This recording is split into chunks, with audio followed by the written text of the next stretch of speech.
Mister Purushottam, blood అవసరం అవుతుంది. Operation చేయాలి. ఈ మందులన్నీ తీసుకురావాలి. నా దగ్గర డబ్బు లేదు. ఇలా చెప్తే మేం మాత్రం ఏం చేస్తాం?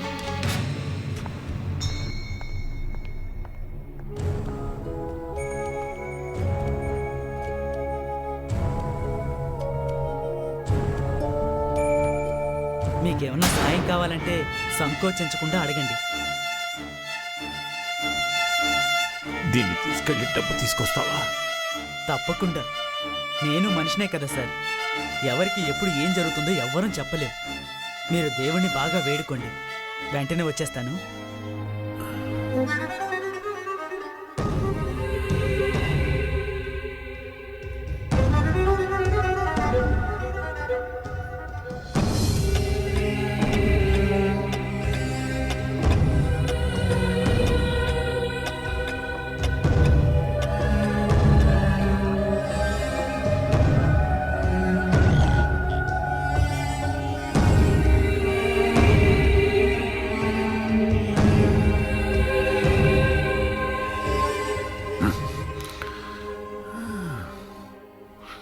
చాలాసేపు అయింది, మందులు ఇంకా రాలేదే.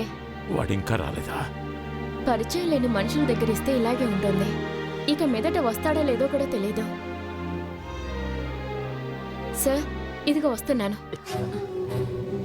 ఒక ఫోన్ చేసుకున్నా. అన్నట్టు నేను వచ్చేలాగా బిల్ పే చేయొద్దు. సరేలే, తప్పకుండా పే చేయను.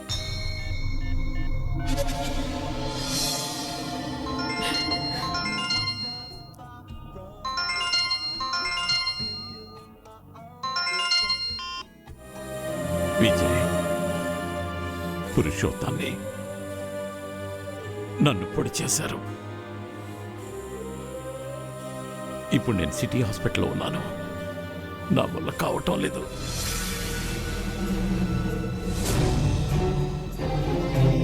Hello hello hello hello.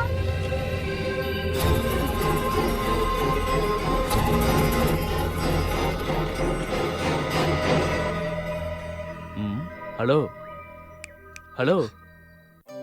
నిలబడే కళ్ళకి అంటున్నావా, లేక ఇంకేదైనా ఊహించుకుంటున్నావా? ఏమైంది? నేను వెళ్తాను. ఏంటి వెళ్తావా? ఎక్కడికి వెళ్తావు? ఇంటికి. సరిపద డ్రాప్ చేస్తా. వద్దు.